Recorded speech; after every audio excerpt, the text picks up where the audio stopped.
이제 열왕기 하인데 사실은 열왕기 상하 한 권의 책이잖아요. 원래 사무엘상 한 권, 열왕기상 한 권, 원래 4권 한 권의 책인데 읽기 쉽고 구분하기 쉽게 하기 위해서 4권으로 쪼개놓은 거죠. 근데 열왕기 상에서는 나눈 것이 뭐냐면 이제 다윗 왕조가 이제 솔로몬을 통해서 뿌리를 내리게 되는데 이 솔로몬 때 이제 성전이 건축되죠. 성전이 건축되면서 다윗에게 언약이 이제 실현이 되기 시작합니다. 근데 여기서 이제 솔로몬의 이제 솔로몬의 타락은 늘 경고한 것이 3가지였죠. 첫 번째는 돈, 두 번째는 권력, 세 번째는 성적 쾌락입니다.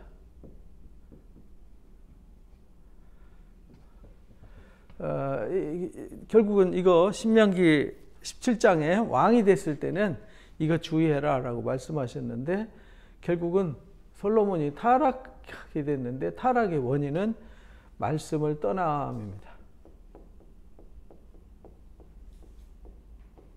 말씀을 떠났어요. 말씀을 신명기 17장에 왕이 되면은 성경책을 복사해 가지고 옆에 오른편에 넣어놓고 평생에 이것을 읽어서 교만해지지 않도록 해라 라고 분명히 말씀하셨는데 결국은 성경을 무시했죠. 그래서 하나님을 떠났어요. 말씀을 떠난 거죠. 그러니까 오늘날 교회도 똑같습니다. 바빠요. 바쁘다 보니까 성경을 읽을 시간이 없어요. 바빠요. 그래서 성경을 배울 시간이 없어요. 그러니까 자동으로 하나님을 떠나는 거죠. 하나님 떠나는 거는 에이, 난 하나님 안 떠났어. 아무리 내가 바빠도 하나님은 절대 떠나지 않아. 거짓말입니다. 솔로몬도 그렇게 생각을 했어요. 내가 왜 하나님 떠나? 절대 난 하나님 안 떠나. 그런데 어느 날 보니까 본인이 우상을 섬기고 있고 우상을 쫓는 여인들과 함께 어우러져 놀고 있고 우상을 위한 산당들을 그 멸망산에다가 줄줄이 지어주는 불행한 사건이 생기게 되는 거죠. 그래서 이 감람산 밑자락 옆에가 이제 멸망산이 있었잖아요. 가봤었죠. 그래서 말씀을 떠나는 것이 이게 이제 타락입니다. 그러니까 우리가 성경을 읽지 않는다, 묵상하지 않는다, 예배하지 않는다, 말씀을 배우지 않는다. 이 말은 나는 하나님을 떠났다. 이런 말과 같이 동격으로 치어지는 거예요. 근데 사람들은 그 사실을 모르는 거죠. 그러니까 한국 교회가 하나님은 품격이 있잖아요. 그런데 품격이 떨어진 기독교, 그 말은 무슨 말이냐면 이미 하나님을 멀리 떠나 있다 이런 말이에요. 지금 열왕기 상하 보면 징계당하는 얘기잖아요. 그런데 그 당시의 상황으로 들어가 보면 오늘날 기독교인들의 신앙하는 것보다 더 열심히 했어요. 더 열심히 했는데 성경에서는 그들을 타락했다라고 선지자들 보내되 부지런히 보냈더라. 그리고 그들이 말씀을 듣지 않아서 북이스라엘은 아예 역사 속에서 소멸되어 버렸고 BC 722년에 그리고 남유다 왕국은 바벨론 포로로 끌려가게 되는 상황이 생기는 거죠. 왜 그랬느냐? 말씀이 없었어요. 그래서 나중에 요시야 왕 때 이제 22장, 23장 여기 보면은 요시야 왕 때 성경책을 발견하게 돼요. 성전 청소하다가 성경책을 발견하게 돼요. 아니 성경책은 발견하는 게 아니잖아요. 옆에 항상 있어야 되는 거지. 아니 집에서 열심히 신앙하는데 열심히 교회 다니는데 성경책을 어느 날 집 정리하다가 이사가다 성경책을 발견했어요. 그런 정신 나간 사람이 있으면 그거 신앙을 똑바로 한다고 할 수가 없잖아요. 지금 그 상태였다 이 말이죠.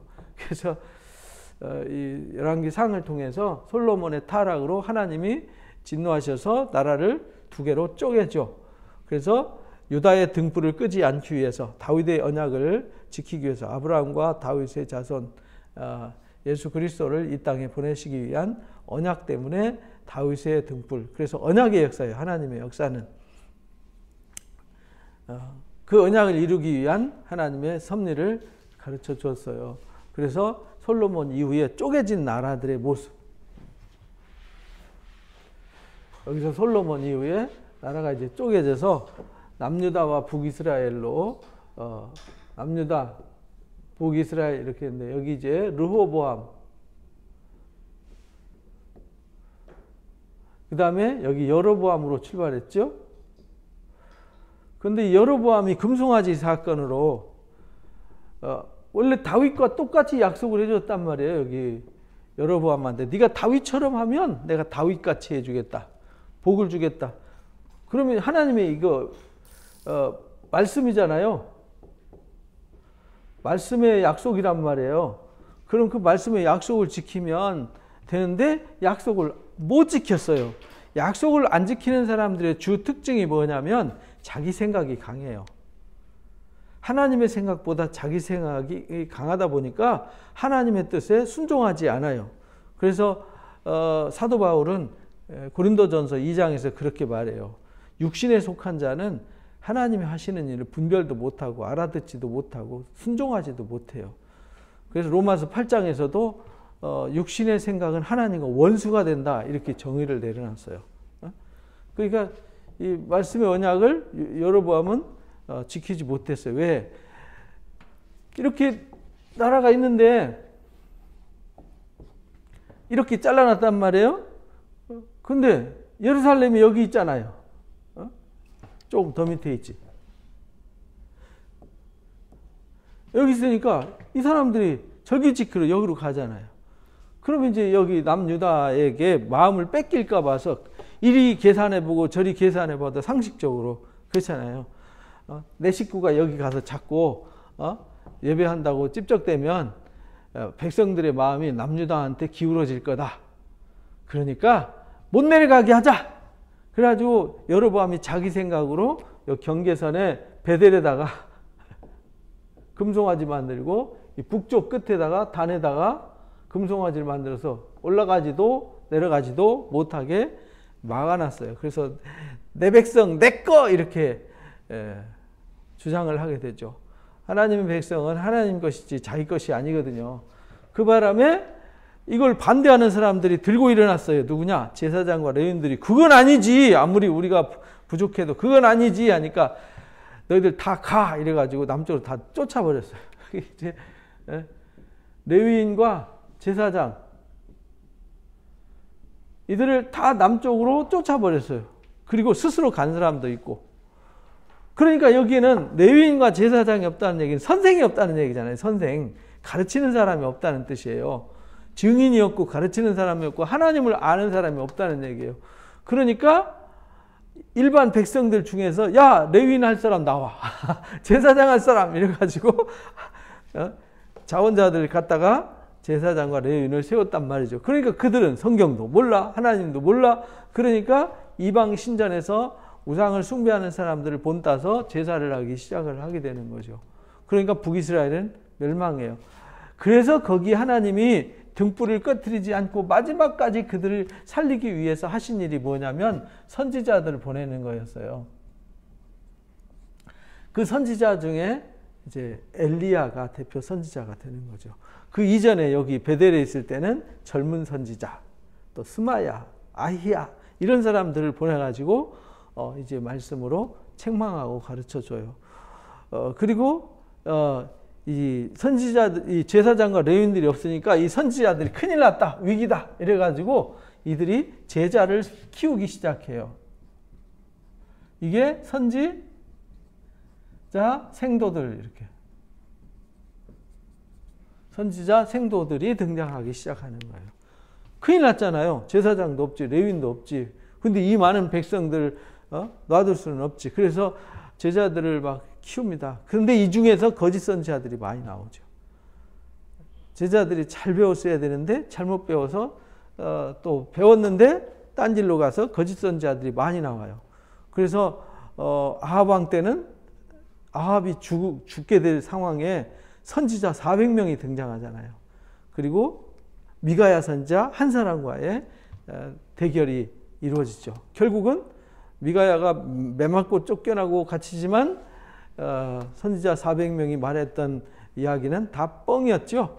그래서 아합이 길앗 라못에 가서 죽게 만드는 그런 사건이, 거짓말 믿고 가서 따라서 죽게 되는 사건이 등장합니다. 그래서 이 상황을, 요 상황을 잘 이해를 해야 됩니다. 요 상황에.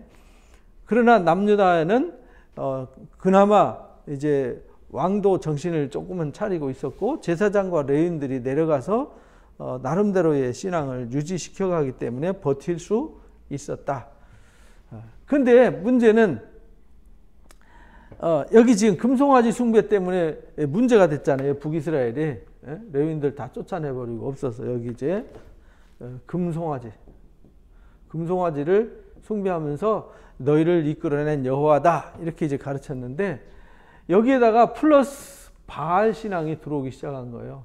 그 바알 신앙이 들어온 것이 오므리 왕조의 아합 때였다라는 거죠. 아합 때 바알 신앙이 들어와요. 그래서 이 위기 때, 아주 그 위기의 위기 중에 위기, 이제 바알 신앙, 금송아지 신앙에 바알 신앙과 아스타롯과 아세라 신앙이 같이 오거든요. 그렇게 되면은 여기는 하나님은 아예 삐집고 들어갈 틈이 없는, 희망이 없어지죠. 그래서 절박한 절망의 순간에 하나님이 강력한 선지자를 보냈는데 그게 엘리야와 엘리사입니다. 그래서 누가 과연 하나님이냐? 바알 하나님이 진짜 하나님이냐? 여호와 하나님이 진짜 하나님이냐? 하는 걸 기도 대결을 해서 이제 검증을 했죠. 그 얘기가 이제 열왕기 17장, 열왕기상 17장부터 22장까지 길게 이 이야기가 17장부터 22장까지 이야기입니다. 그리고 그 이야기가 아직 덜 끝났어요. 그래서 열왕기하 1장부터 13장까지 엘리사가 등장해요. 실질적인 이야기는 1장부터 9장까지 등장하고요. 이제 엘리사가 죽는 것은 요아스 때 이제 13장에 등장하게 되는 겁니다.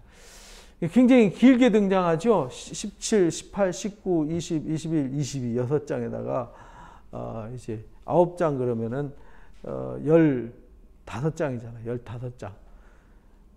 열왕기 상하 다 합쳐봤자 22장 더하기 25니까 47장 중에서 17장이면은 절반이잖아요. 그죠? 3분의 1 이상이 여기에 에너지를 쏟고 있다. 그러니까 성경에 기록할 때 모든 일을 다 기록하지 않았어요. 기록 의도를 가지고 기록했다고요. 그래서 우리가 성경을 읽을 때는 기록 의도를 읽는 거지 문자를 읽는 게 아니에요. 문자는 이 헬라어, 원래 히브리어로 썼다가 그것이 헬라어로 쓰였다가 또 라틴어로 쓰였다가 영어로 쓰였다, 독일어로 쓰였다, 뭐 한국어로 번역하고 이렇게 되기 때문에 이게 번역하면서 표현이 다 달라요. 약간씩. 그러다 보니까 번역할 때 오류가 생길 수도 있어요. 그래서 우리가 모세상을 보면 모세의 머리에 뿔이 있잖아요. 그 뿔도 사실은 그 모세 얼굴에 광채가 있다는 그 광채를 잘못 오역해가지고 모세 얼굴에 뿔이 있었다 이렇게 번역을 한 거예요. 그래서 옛날에는 모세 그림을 그리면 모세 이 머리에다가 뿔을 그렸어요. 모세상 조각할 때 모세 머리에다 뿔을 만들었다고. 그게 이제 종교개혁 이전 모습이에요. 그래서 이 성경을 올바로 알기 위해서 이제 다양한 번역 성경을 봐야 되는 거죠. 원문에 가깝도록, 그리고 원래 의도, 말하려고는 의도가 뭐냐를 파악하는 거지 지금 한글 성경 문자를 끼워 맞추면 괴상망측한 소설이 만들어질 수도 있어요. 왜냐하면 성경은 한글로 쓰여진 게 아니라 헬라말과 히브리말로 쓰여졌기 때문에 그래요. 그래서 그것을 우리 한글로 최대한 번역해서, 우리나라는 아직도 보수적이라서 예배 시간에 개역 개정 성경이나 개역 성경만 쓰잖아요. 지금은 이제 표준 새번역 쓰는 교회들도 늘어나고 있어요. 어디는 바른 성경을 쓰는 데가 있고요.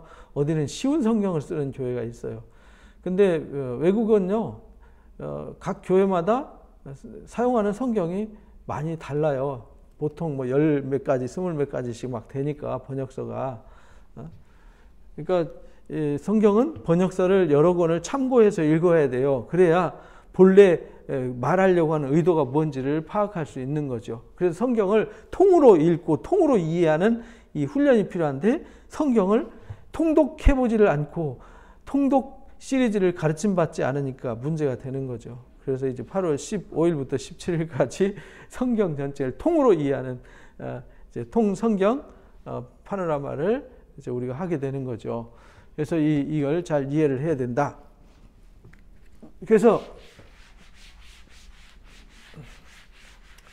몇 주 만에 이제 시작하다 보니까 이제 이걸 안 할 수가 없어요.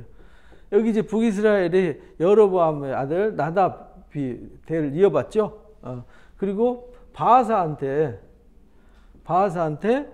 이제 칼 맞아서 죽어요. 왜? 여로보암이 하나님 말씀을 떠나서 그리고 약속했거든요. 네가 말씀을 지키면 다윗처럼 해주고 말씀을 떠나면 징계를 당한다고 말씀하셨거든요.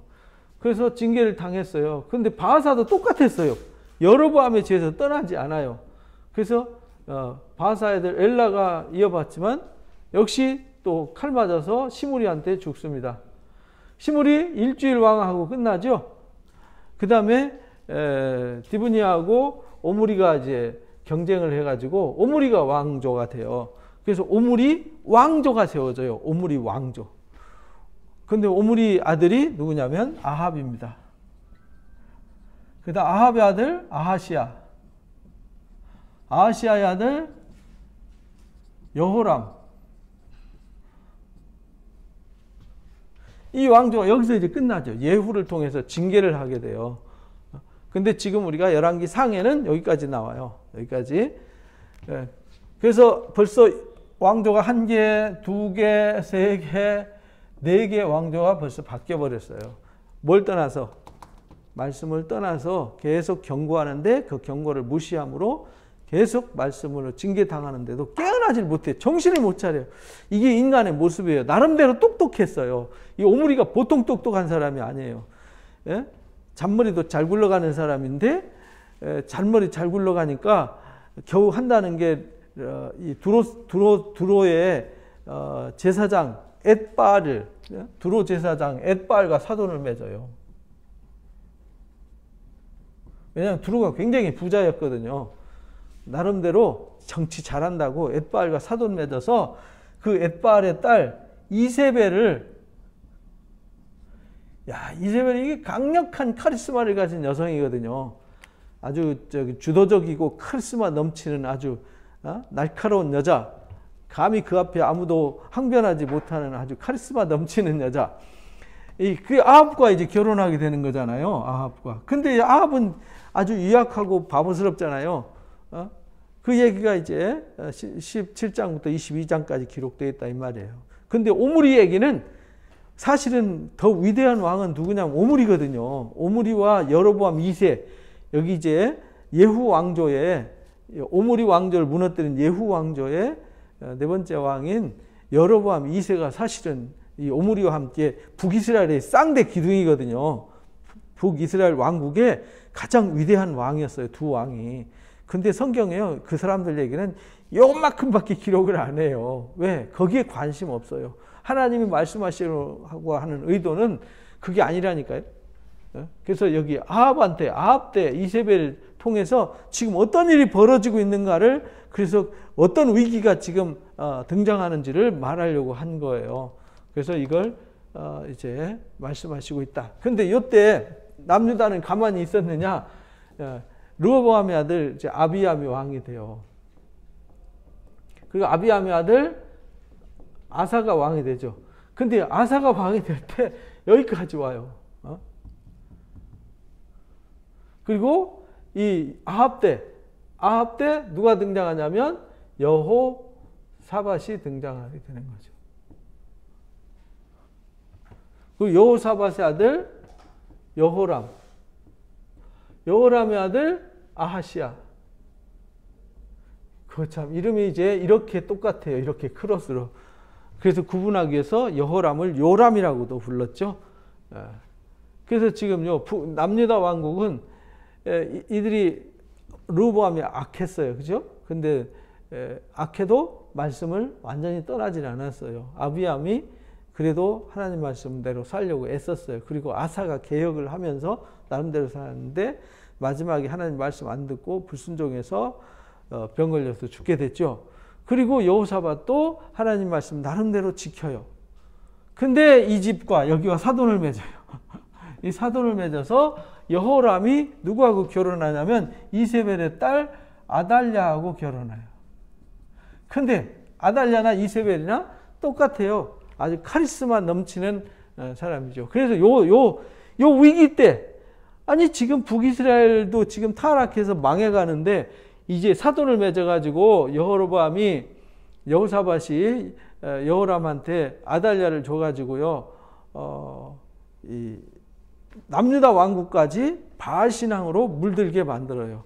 그러니까 심각한 위기 상황이 온 거죠. 그 심각한 위기 상황 속에서 하나님이 긴급 메신저를 보내는 거예요. 위기 때마다 하나님 메신저를 보내는데 메신저를 하나 보내지 않고요, 여럿을 막 보내요. 그래도 그들이 정신을 차리지 않아요. 그리고 이제 이들이 계속 이 상황이 개선이 안 되고 계속 위기가 되니까 그때는 증거를 남겨요. 기록해가지고. 그래서 기록하는 선지자들이 등장을 해요. 선지자도 성경을 기록한 선지자들이 있고 기록하지 않은 선지자가 있어요. 다윗을 책망했던 나단과 다윗을 도왔던 이제 가시라든지 또는 그 여로보암 때 활동했던 아히야라든지 젊은 선지자, 늙은 선지자, 스마야 뭐 이런 사람들은 성경 기록이 없어요. 그냥 활동만 했어요. 활동만 하고 그냥 여기 성경에 그런 사람들이 이렇게 말하고 활동했다라고 끝내잖아요. 그리고 여기도 북이스라엘의 선지자 엘리야와 엘리사도 열심히 활동을 엄청나게 했죠. 17장부터 22장까지 랑기하 1장부터 13장까지 활동했으니까 엄청난 활동은 했지만 기록은 없어요. 그냥 이들이 사역했던 사역 활동만 기록을 한 거죠. 근데 그 이후에 우시야, 요담, 아하스, 히스기야 때부터는 기록을 하여요. 하나님의 말씀을 기록하게 해요. 왜? 증거가 필요해요. 증거. 그 상황 속에서 그 증거를 통해서 장차 그들의 미래를 예언하게 해요. 그래서 선지자들의 기능이 여기서 외치는 선지자들과 역할이 약간 이제 달라지게 되는 거죠. 성경을 기록해서 다가올 이들의 운명과 미래에 이 운명, 이들의 그 잘못된 신앙과 잘못된 그들의 신앙의 발걸음을 통해서 하나님이 일하시는 그 일하심 속에 누구를 자꾸 얘기하냐면 예수 그리스도를 이야기하게 돼요.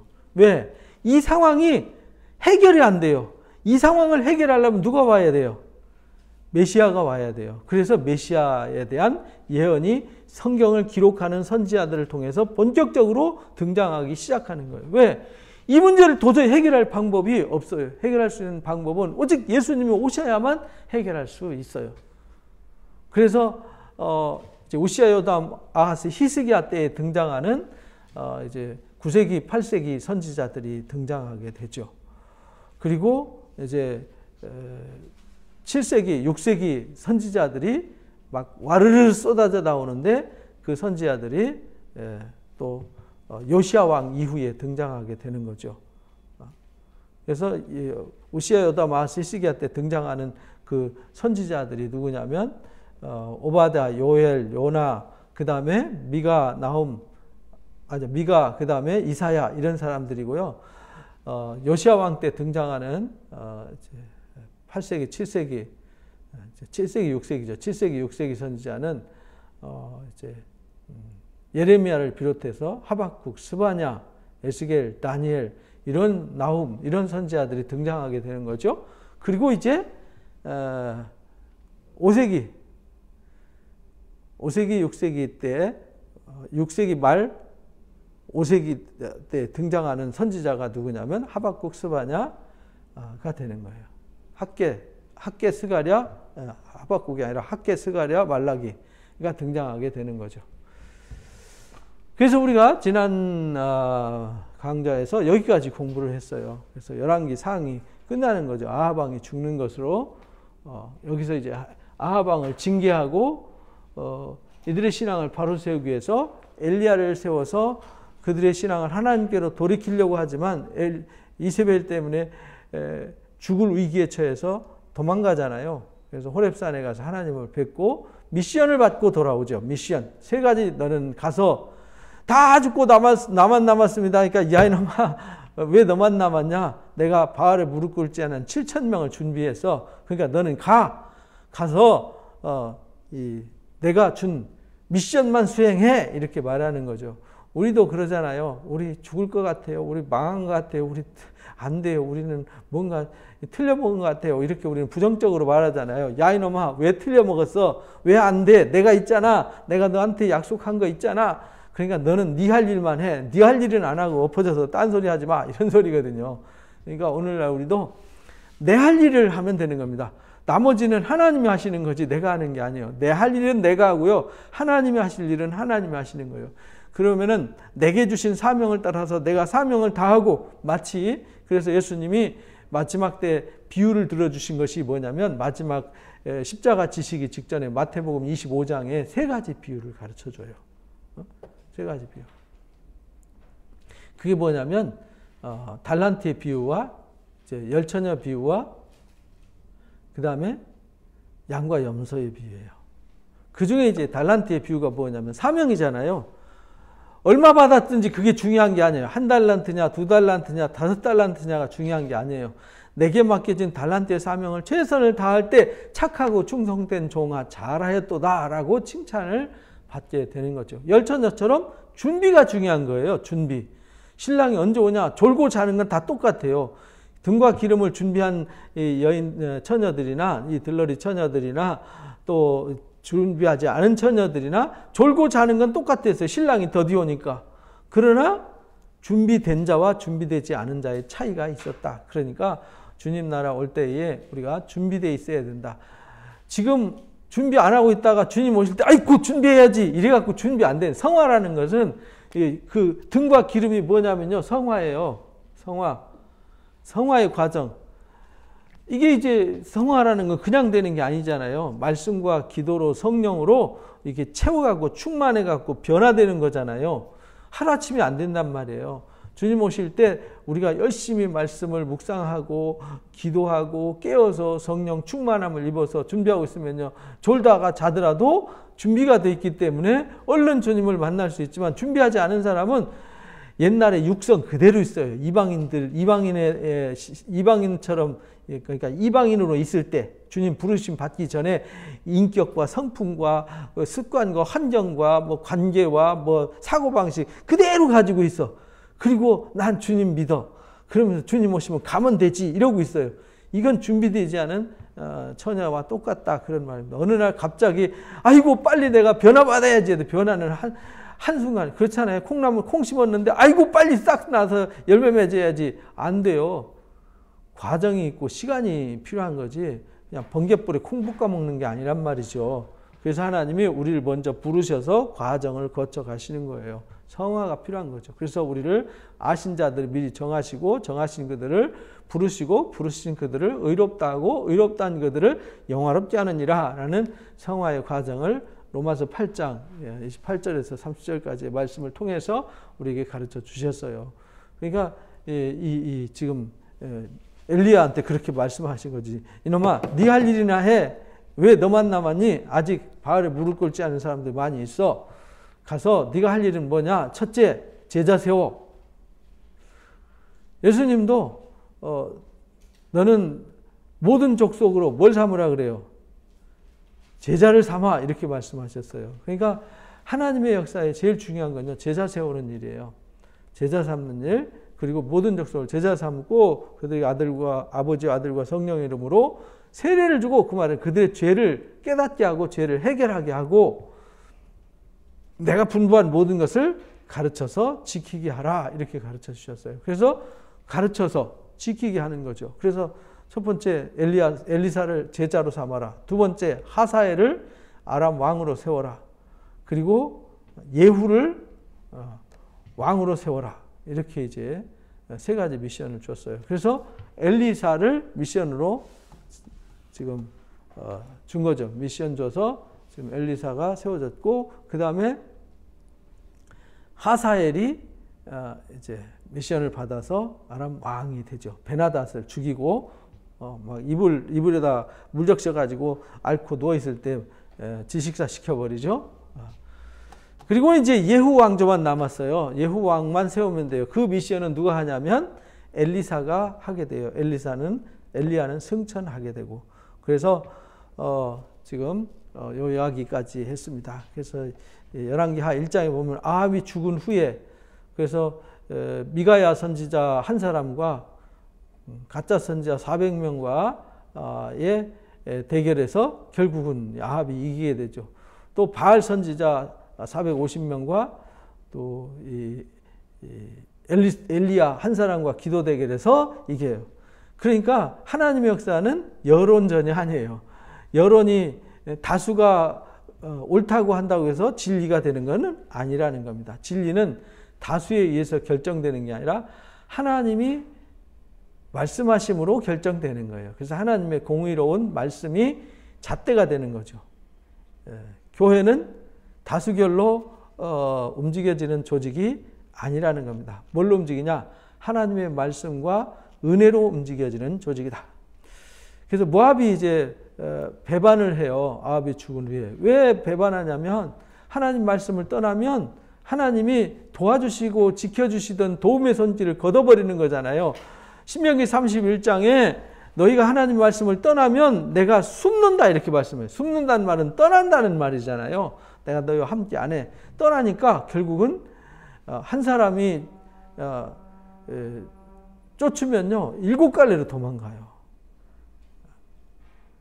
근데 하나님 말씀을 순종하면요 7갈래로 쳐들어왔다가 이 하나님이 함께 하심을 보고 7갈래로 놀래서 도망가는 거죠. 근데 반대가 되는 거예요. 반대. 하나님 말씀 불순종하면 누가 쫓아오지 않아도 불안에 떨게 되고 두렵게 되는 거죠.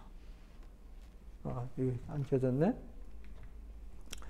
그래서 두렵고 떨림으로 역사가 이루어지게 되는 것이죠.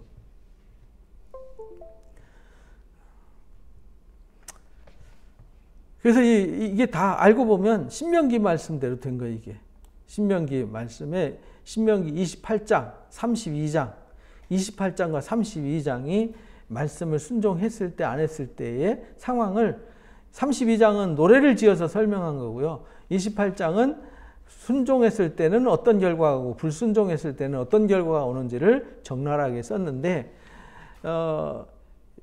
사람이 순종할 가능성보다 불순종할 가능성이 더 커요. 그래서 1절부터 14절까지는 순종에 대해서 썼어요. 짧아요, 내용이. 근데 이제 15절부터 끝절까지는 불순종했을 때의 얘기를 아주 길게 늘어놔요. 그만큼 불순종할 가능성이 크다는 거죠. 그래서 배반했어요. 하나님 말씀 떠나니까 결국은 원수들을 막아주셨다가 대적하지 못하도록 그들이 와서 머리 숙이고 무릎 꿇게 만들었는데 반대가 되는 거예요. 이제 그들이 일어나가지고 반역하게 되는 거죠. 아하시야가 사마리아에 있는 그의 다락 난간에서 떨어져서 병들었어요.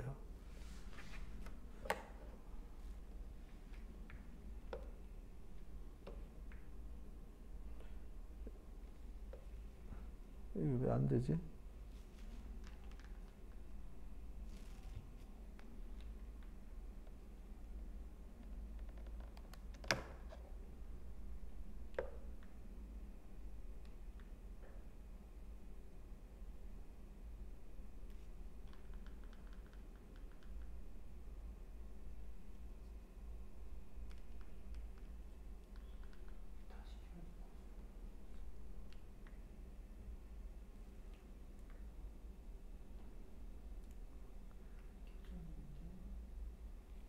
켜진 건데.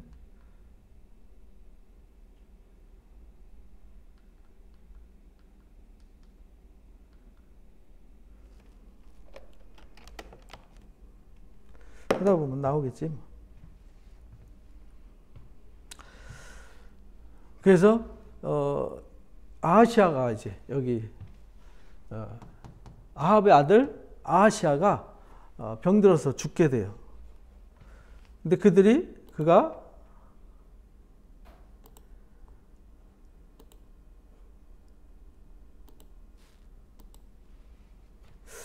이게 가끔 이러더라.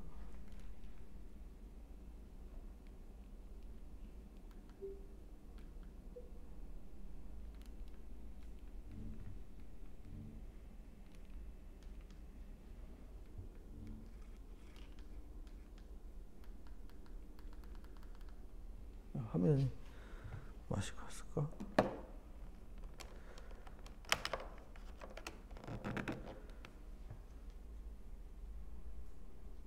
아, 드디어 인식이 됐네.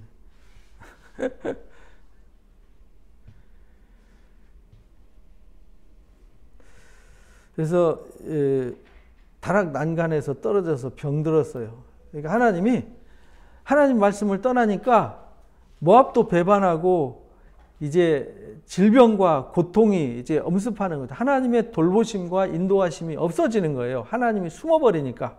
신명기 31장 말씀대로. 그래서 병들매 사자를 보내가지고요. 그들에게 이르되 가서 에글론이 어디죠? 블레셋의 도시잖아요. 그죠? 블레셋에 가서 바알세부, 에글론의 신 바알세부한테 이 병이 낫겠나 물어보라. 이렇게 말. 그러니까 하나님을 떠나니까 이제 총명이 떠나버렸어요. 무지해져 버렸어요. 강팍해졌어요. 완악해졌어요. 그러니까 하나님을 찾지도 않아요. 여호와의 사자가 디셉 사람 엘리야에게 말합니다. 너는 일어나 올라가서 사마리아 왕 사자를 만나라. 그에게 이르기를 이스라엘 하나님이 없어서 에글론 바알세부한테 물으러 가느냐? 이렇게 말하라고 하라. 이렇게 하나님의 사자가 엘리야한테 계시를 주었어요. 그래서 사마리아 왕 이렇게 말하죠. 사마리아 왕. 여기 이제 오므리가 원래는 세겜에 있다가 디르사에 있다가 디르사 시므리가 불질러 버리는 바람에 오므리가 사마리아 세멜이라는 사람한테서 땅을 사가지고 사마리아라고 하는 수도를 건설하게 돼요. 그래서 사마리아 그러면은 북이스라엘 왕국의 상징으로 등장하게 되는 겁니다. 우리 양고기 먹었던 거기죠. 거기서 하나님이 없어서 너희가 에글론 바알세부를 물으러 가느냐? 그러므로 여호와의 말씀이 내가 올라간 침성에서 내려오지 못할 거다. 이렇게 얘기해라. 반드시 죽을 거라. 그러니까 사자들이 왕에게 돌아왔어요.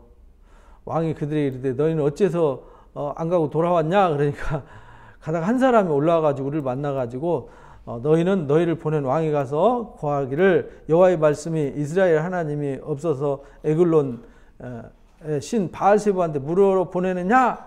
이렇게 말하라고 그랬습니다. 그러므로 내가 올라간 침상에서 내려오지 못하고 반드시 죽으리라고 했습니다.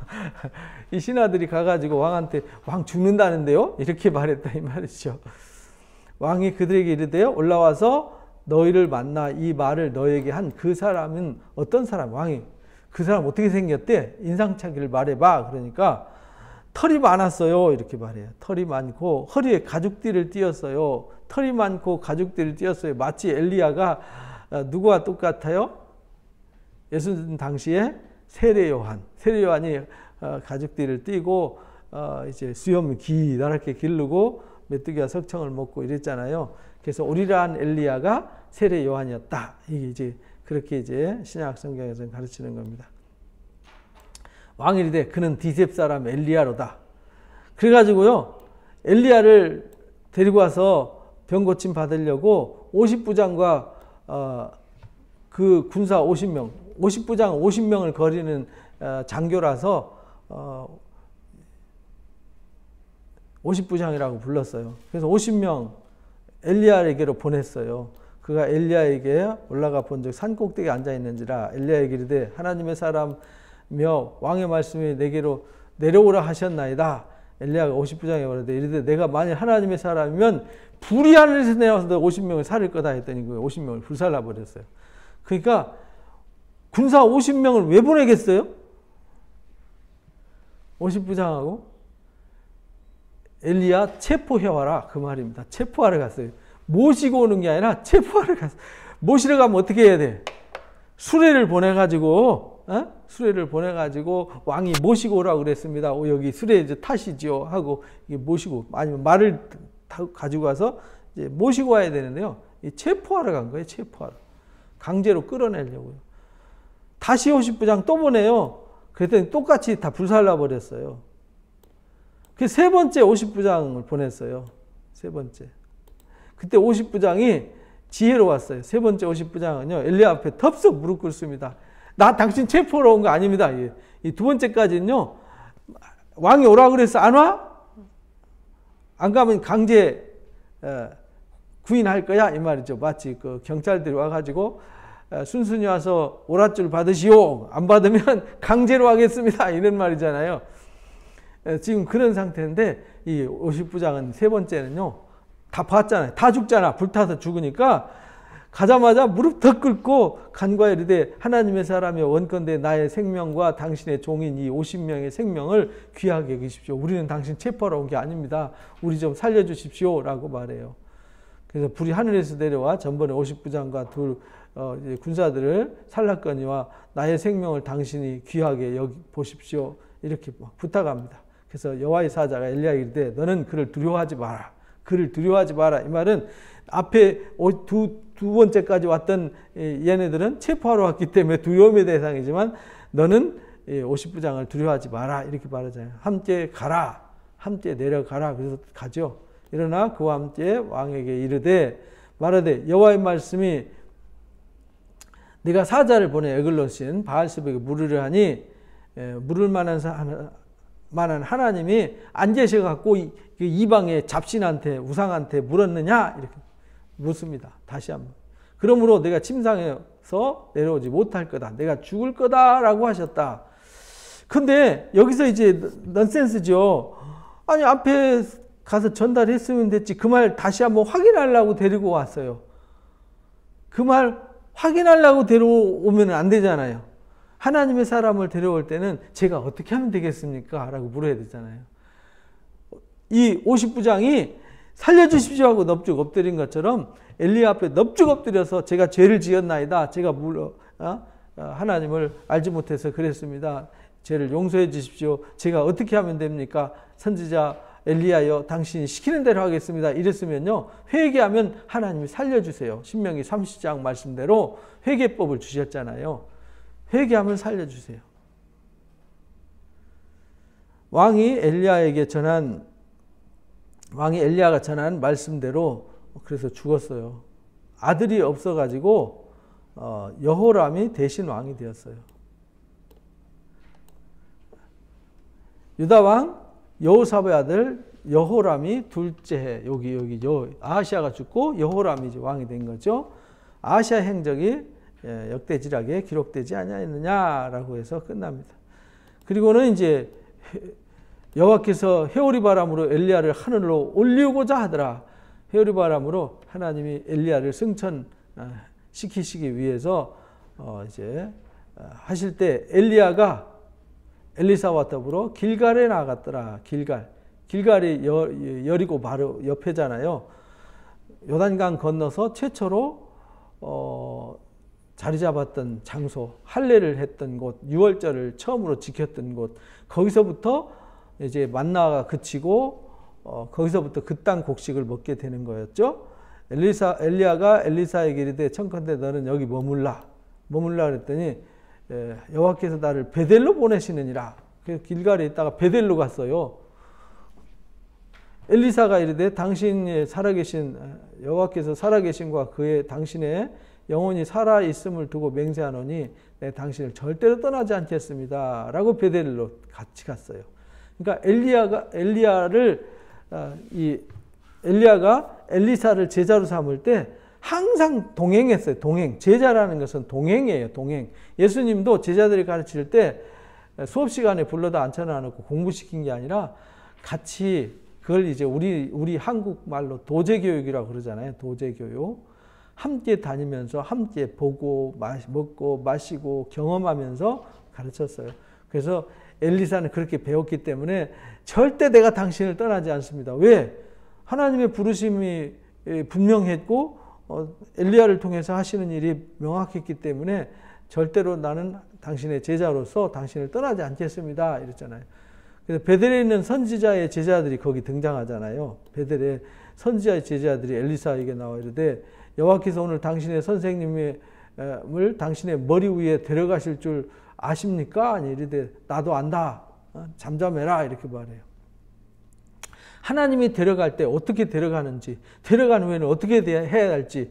지금 엘리사는 이제 엘리야가 떠나면 당장 자기가 이제 뒤를 이어서 그걸 끌고 나가야 되는 상황이 됐잖아요. 그러니까 안 떠나요. 알아, 나도 하나님이 데려가신다는 거 알아. 그러니까 잔소리하지 마 이렇게 말해요. 그래가지고 엘리야가 그 얘기를 때 엘리사야 청하건대 너는 여기 머물라 했더니 나를 여리고로 보내신다. 그래서 베델에 갔다가 다시 여리고로 왔어요. 여리고로 그 유다 광야를 지나서 내려왔어요. 엘리사가 절대로 안 떠납니다. 해가지고 또 여리고까지 왔어요. 그때 여리고에 있는 제자들이 엘리사에게 나와 이르되 여호와께서 오늘 당신의 선생님을 데려갈 줄 알지 못합니까? 그러니까 시끄러 알아 나도 잠잠해 이렇게 말하죠. 엘리야가 또 엘리사에게 이릅니다. 너는 여기 머물라. 여리고에 머물라. 이러니까 나를 요단으로 보내시느니라. 그러니까 내가 절대로 안 떠납니다. 그러니까 선지자 50명이 가서 멀리 서서 바라보며 두 사람 요단가에 섰더라.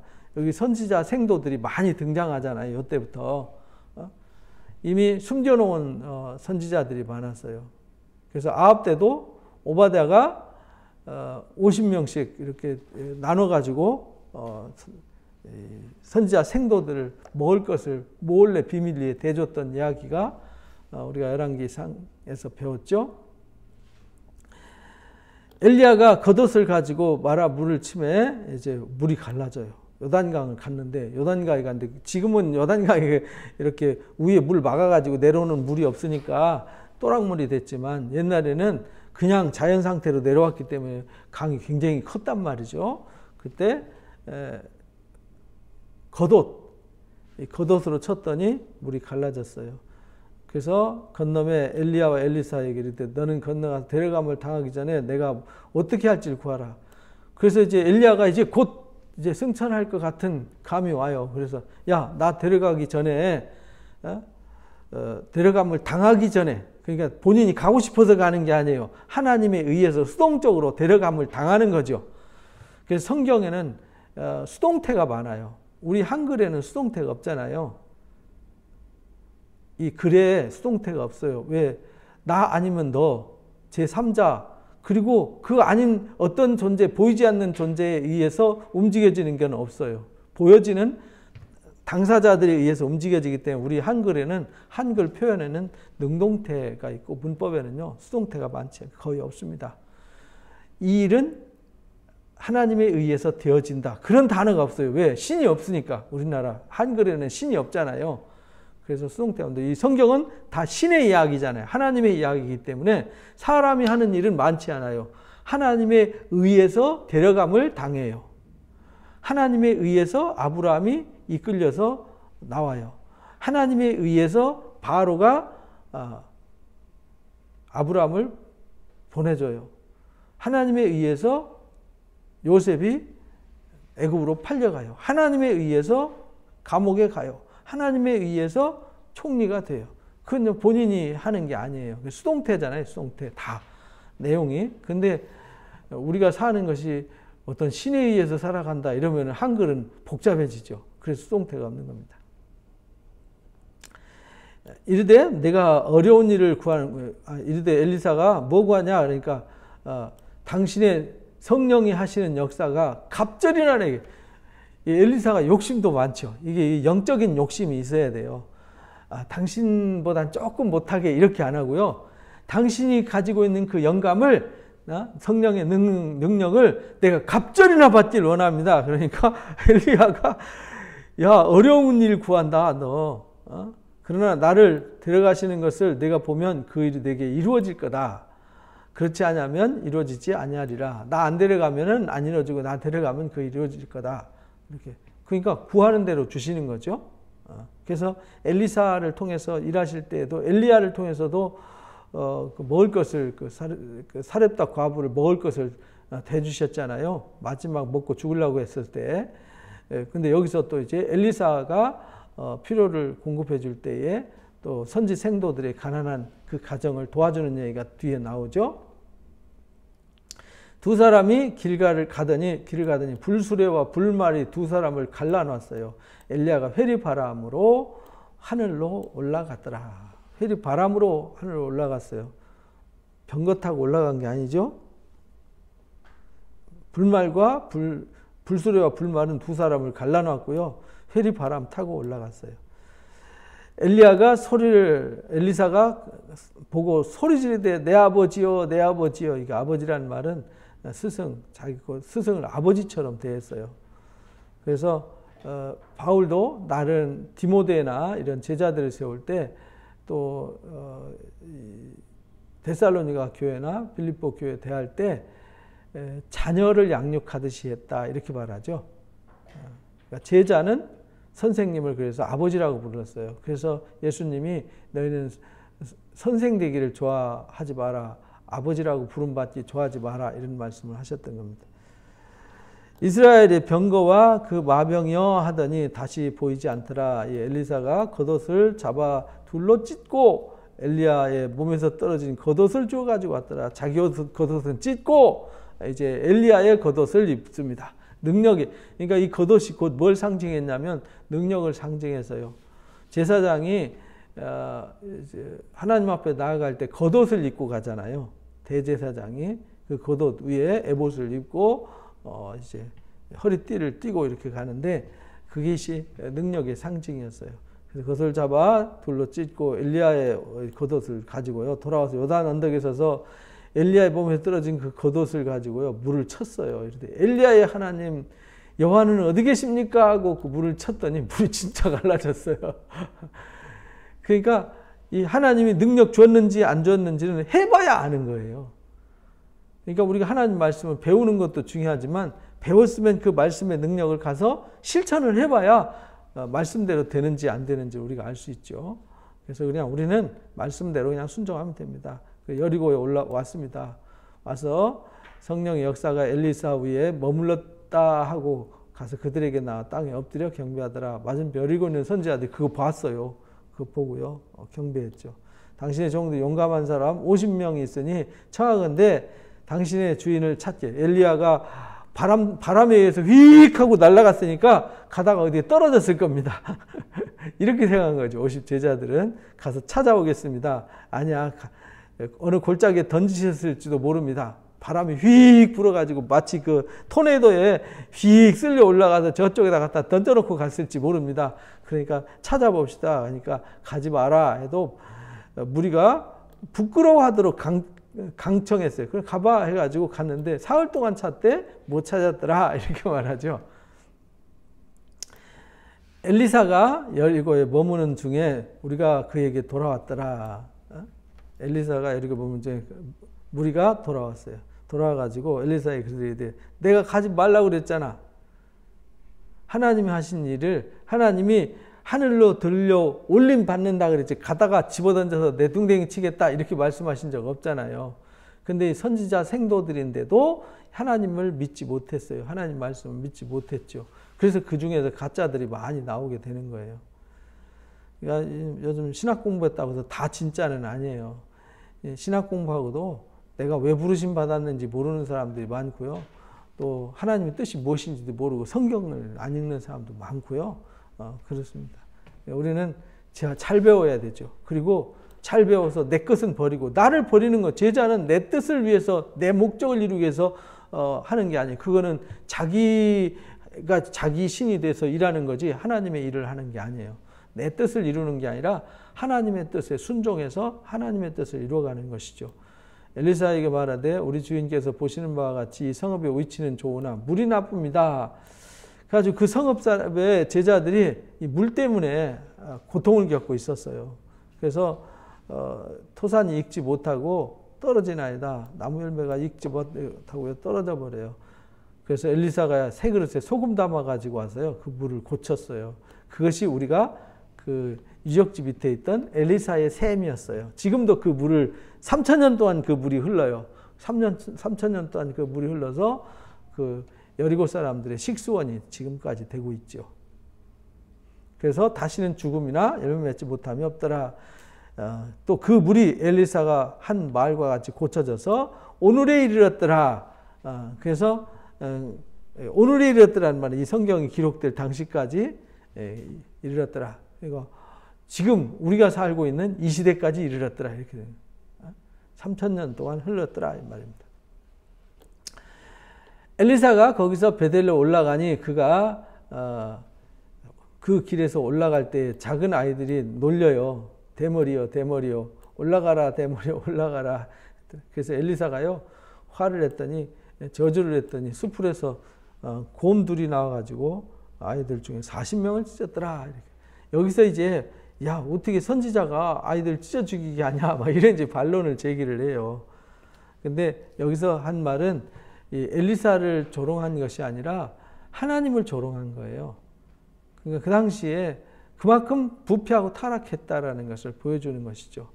하나님을 공경하고 두려워하지 않고요. 하나님을 조롱해요. 그래서 예수님을 조롱하는 것은 예수님을 보내신 하나님을 조롱하는 것이죠.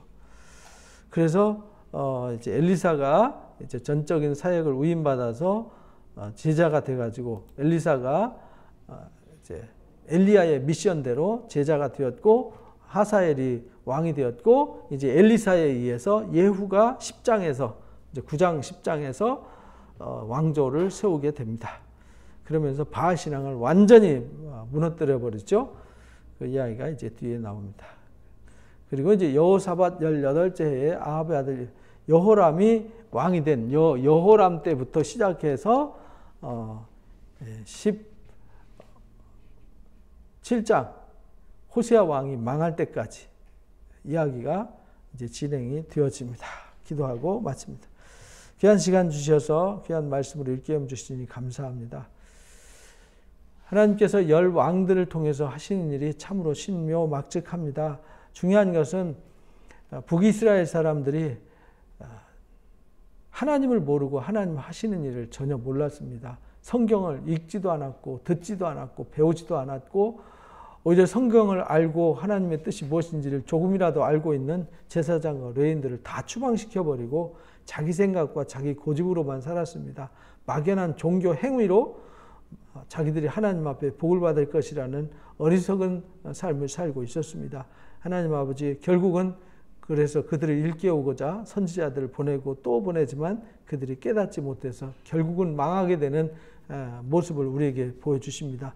오늘 우리도 하나님의 말씀을 읽지 않고 듣지 않고 배우지 않고 그 말씀을 묵상하지 않고 그 말씀으로 살지 않으면 결국은 하나님을 떠날 수밖에 없고 하나님을 떠나면 하나님의 도우심과 인도하심과 간섭하심을 절대 받을 수 없음을 다시 한번 확인시켜 주셨습니다. 우리가 하나님 말씀을 생명처럼 여기고 그 말씀을 주야로 묵상하는 자가 되게 해 주옵소서. 우리 주 예수님도 하나님의 말씀의 명령이 곧 생명인 줄 안다라고 고백하셨습니다. 우리도 그런 신앙의 고백과 함께 주의 말씀을 붙잡고 승리하는 자가 되게 해 주옵소서. 우리 주 예수 그리스도 이름으로 기도합니다. 아멘. 맞습니다. 수고하셨습니다.